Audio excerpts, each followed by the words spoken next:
Alrighty, greetings and welcome to Drama in the Dirt's Meet the Digger.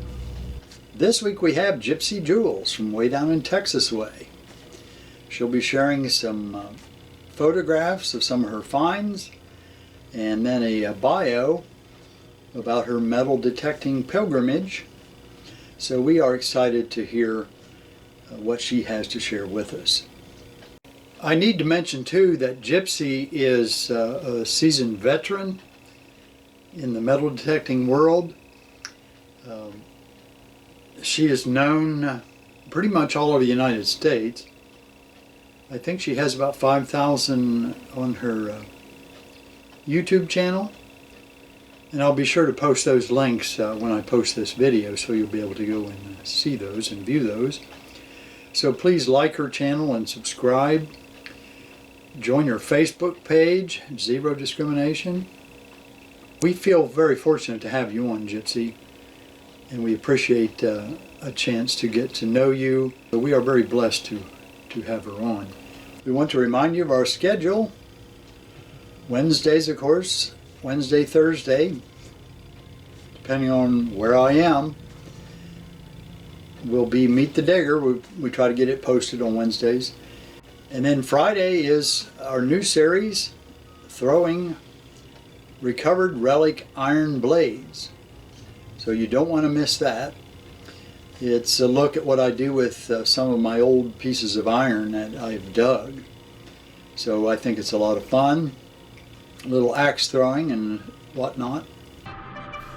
And then of course our regular episode on Saturdays. Again, we'll get here with Gypsy and see what she has to share with us, and we are again excited to have her on. So as always, God bless you and keep you, and may all your digs make you smile. Here's a little bit about me. Born and raised in Texas, grew up in West Texas area. We have two children, boys. One is 21 now and the other is 16. I bought my first detector about 21 years ago, tried it out, and was hooked. I think I always had treasure hunting and relic hunting in me. At a young age, I used to go down looking for things in old dump yards and down alleys and garbage cans. My grandpa, we had a dump on the farm, and people would dump up there, and after they left, he'd go up and look up some goodies, so maybe that's where I got my urge to do that. After I purchased my first detector, I moved to the Gulf Coast, Galveston, Texas. I know a song about that. That is where I learned to beach and water detect. Closest beach here is Lake Erie, so that's about 100 miles. Well, except for the state parks, but that's another story. Before too long, I helped start a metal detecting club there and then opened up a metal detecting store. I owned it until we decided to move, then decided to close the shop. Over the years, I've tried out many different brands of detectors on the market. Just this year, I joined the Garrett Field team and started to get to travel more. I am a co-host of Metal Detecting Podcast on Monday nights, all metal mode on Spreaker. I am also an article writer for the new metal detecting online magazine, Dirt Digest Magazine. Well, that is wonderful. We appreciate you sharing with us. And we'll move on now to the showroom of finds.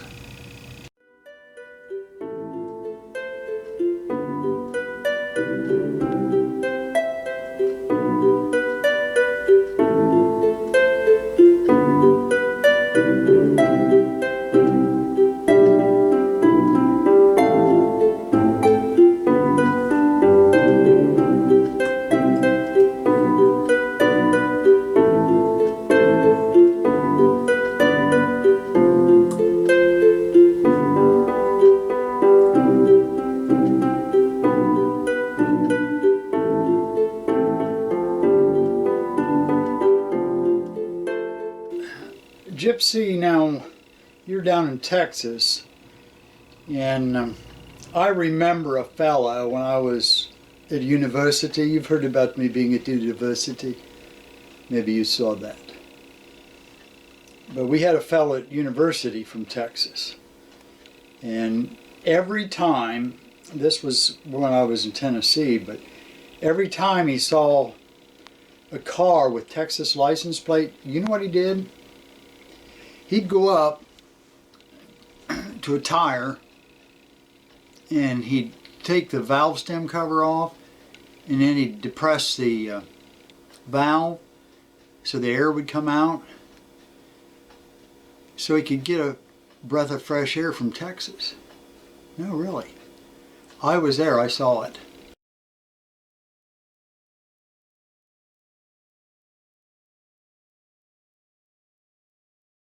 When you take your detector out, always make sure you put batteries in it.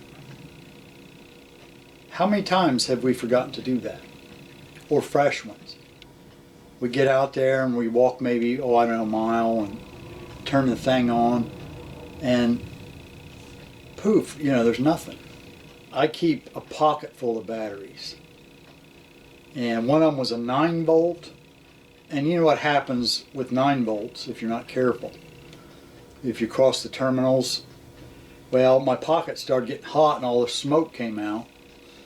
And my buddies came over and doused me with the recipe. That's what we use to clean coins with.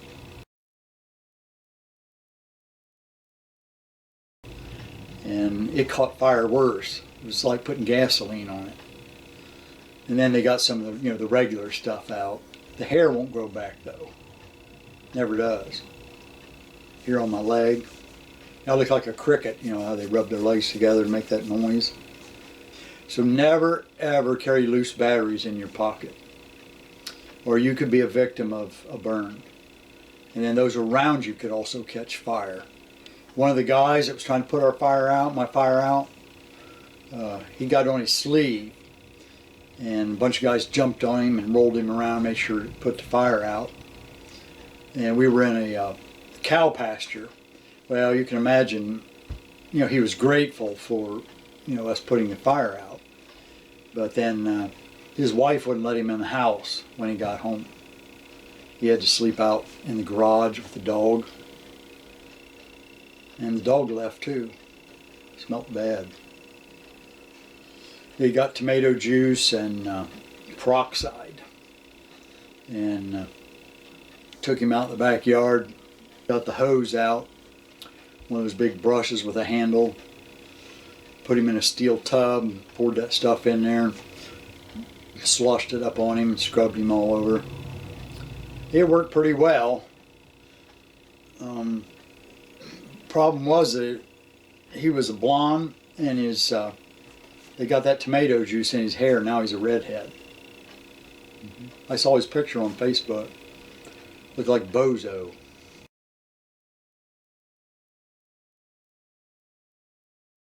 This shirt I got for, it's a, what's that guy's name? Bhutan. But I got it for $16.95. I thought it was a good deal. I try not to eat in it, especially, the other night I made spaghetti and I thought, well, I should take a towel or some paper towels and put them on my front. You know what happens every time? Yep, it did. Little spot there. Now, when I was a minister, a Baptist minister, it was acceptable to go out in public with gravy stains on your tie, because it meant they liked you and you got invited, to their house for chicken dinners a lot. Chicken and gravy and mashed potatoes. So, you saw a Baptist minister with a lot of stains on his tie, you knew he was a personable fellow. You don't want to go to prison, even though you get meals and TV and it's air conditioned and you get to play handball, cards, basketball, lift weights, aerobics, free dental, free medical, free clothes. Even though you get all that, you still don't want to go there. It's kind of smelly. I've been in quite a few jails, visiting people. And well, I got to go get my hairs cut. I got a little here, getting the old Drake's tail back here. And as an elected official in the 2 counties, I've got to be presentable.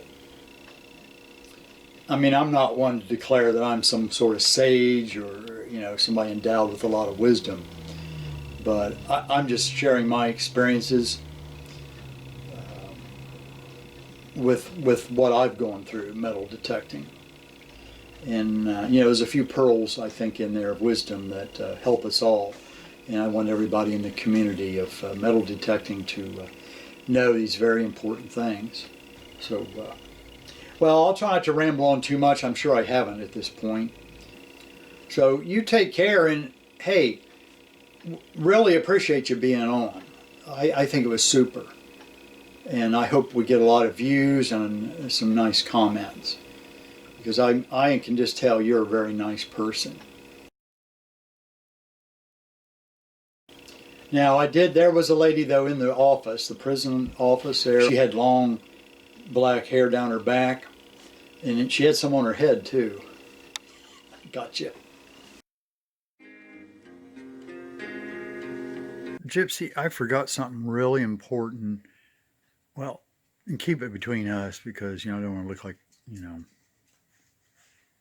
very bright, But,